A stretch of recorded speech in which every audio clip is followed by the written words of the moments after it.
안녕하십니까. 5월 19일 아침 김경국TV 시작하겠습니다.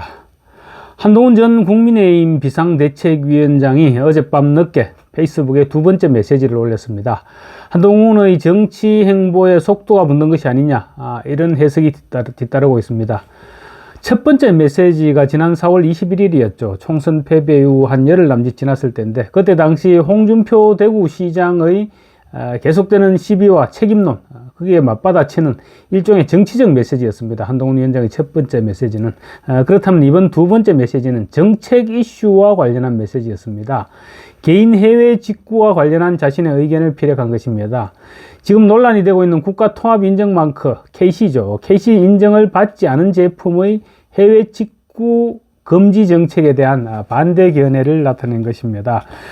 정부가 지난 16일, 그러니까 어린이가 사용해서 각별한 관리가 필요한 제품, 그리고 화재 등 사고 발생이 우려되는 일부 전기생활용품, 유해 성분 노출 시 심각한 위해가 우려되는 생활화학 제품 등 KC 인증 마크를 받지 않은 80개 제품의 해외 직구 금지를 밝힌다. 이렇게 정부 입장에 대한 우려를 표시했던 것입니다. 한동훈 위원장은 개인 해외 직구 시 KC 인증을 의무화 규제하는 것은 소비자의 선택권을 지나치게 제한함으로 제고되어야 한다. 해외 직구는 이미 연간 6.7조 원이 넘을 정도로 국민들이 애용하고 있고, 저도 가끔 해외 직구를 한다. 국내 소비자 보호를 위하여 제품의 안전을 꼼꼼히 챙기는 것은 정부의 당연한 책무다. 그런데 5월 16일 발표처럼 개인의 해외 직구 시 KC 인증을 의무화할 경우 적용 범위와 방식이 모호하고 지나치게 넓어져 과도한 규제가 될 것이다.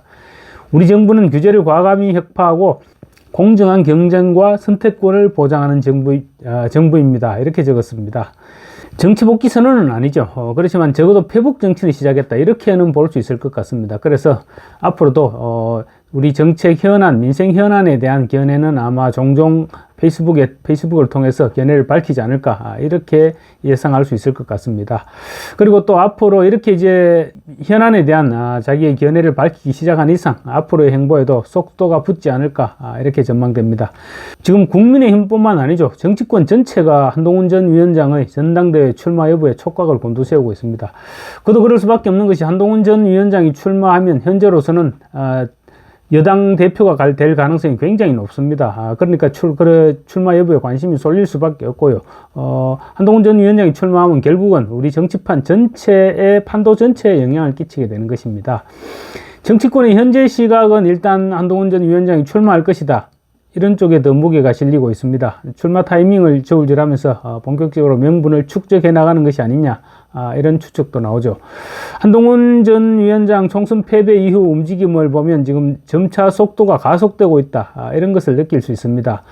총선 패배 이튿날인 11일 총선 패배의 책임을 지고 비대위원장직에서 물러나겠다, 이렇게 하면서 칩구에 들어갔죠. 그런데 며칠 후인 16일, 물론 나중에 밝혀진 일이긴 합니다만 16일 총선 당시 함께했던 비대위원들과 저녁 식사를 같이 했습니다. 그런데 사흘 뒤인 19일이었죠. 19일 날 용산 대통령실에서 한동훈 전 비대위원장에게 수고했던 비대위원들과 원내대표 이렇게 함께 대통령실에서 대통령과 오찬을 함께 하자, 이렇게 제안했는데 한동훈 전 위원장 몸이 안 좋다, 이렇게 얘기하면서 거절을 했습니다. 16일 사흘 전에 비대위원들과 저녁 식사를 했는데 사흘 뒤인 19일에는 몸이 안 좋다면서 거부를 했던 것이죠. 그래서 그때부터 윤석열 대통령과의 불화설이 들끓기 시작했습니다. 지난달 3일에는 또 국민의힘 당직자들과 만찬을 했죠. 만찬을 하면서 마지막에 헤어지기 전에는 우리 앞으로 이런 기회를 종종 정기적으로 가지자, 이렇게 얘기도 했다고 합니다. 그리고 지난 11일에는 서채후 양재도 서관에서 책을 읽고 있는 장면이 포착되었죠. 물론 이제 한동훈 전 위원장 자신이 도서관에 가서 열람실에서 책을 읽고 있으면 어떤 일이 일어날 것이다, 이런 거 훤히 알고 있었을 것입니다. 그러니까 계산된 행보이자 계산된 외출이었다, 이렇게 볼 수 있죠. 그런 행보를 했던 것은 국민들, 그리고 특히 지지자들에게 뭔가 보여주고 싶었다, 이렇게 해석할 수도 있을 것 같습니다. 그리고 이튿날인 12일에는 원희룡 전 국토교통부 장관과 만찬을 가졌습니다. 두 사람이 무슨 얘기를 나눴는지는 아직 전해지지 않고 있는데요. 물론 대통령실과의 관계 개선에서부터 또 전당대회에서 어떤 역할을 할지 그런 부분을 논의했을 것이다. 이런 여러 가지 추측들이 나돌고 있습니다. 온갖 추측이 나돌고 있는데 어쨌거나 두 사람의 정치적인 영향력은 다시 한번 확인해 준 그런 회동이었던 것 같습니다. 지난달 21일 한동훈 전 위원장의 첫 번째 페북 메시지, 정치적으로 해석하면 나 아직 살아있다 이런 것이었죠. 그때 당시의 내용은 무슨 일이 있어도 저는 여러분을 국민을 배신하지 않을 것입니다. 정치인이 배신하지 않아야 할 대상은 여러분 국민뿐입니다. 잘못을 바로잡으려는 노력은 배신이 아니라 용기입니다. 이런 내용이었죠.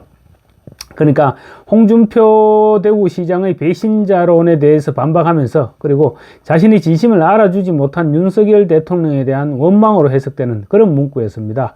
그런 내용 이외에도 지지자들에게 아직 괜찮다, 나 아직 괜찮으니까 걱정하지 마시라 이런 메시지를 보냈던 것입니다. 그런데 이번 두 번째 메시지는 정치가 아닌 정책 이슈에 대한 견해를 밝힌 것입니다. 어떻게 보면 민생행보라고도 할 수 있습니다. 그러니까 정치 복귀를 위해 좀 더 적극적으로 한 발 내디딘 것이 아니냐 이런 분석이 가능한 것입니다. 그런데 마치 입이라도 맞춘 듯이 정부에서도 오늘 아침 해외 직구 금지 위해성만 없다면 당장은 안 한다 이렇게 발표를 했었습니다. 국무조정실은 오늘 아침에 어린이 제품 등에 한해 실시하기로 했던 해외 직구 금지 조치를 이러면 6월부터 조건적으로 하겠다 이렇게 발표했습니다. 그러니까 금지 기준으로 세웠던 KC 인증 마크가 없어도 유해 물질만 검출되지 않으면 직구가 가능하다 이런 발표를 했습니다. 어쨌거나 한동훈 전 위원장의 첫 번째 정책 메시지, 민생 메시지는 일단 무난했다고 볼 수 있을 것 같습니다. KC 인증 의무화 규제를 놓고 여러 정치인들이 지금 우려를 표시하고 나섰습니다. 한동훈 역시 그 대열에 참전했다. 그런 의미를 부여할 수 있을 것 같네요. 아마 정치권에서는 오늘 한동훈의 메시지를 전당대회 복귀를 기정사실로 하는 그런 메시지로 분석할 가능성이 높아 보입니다. 한동훈은 지금 본인의 의중은 모르겠지만 복귀에 대한 국민적 열망은 지금 대단하다고 할 수 있죠.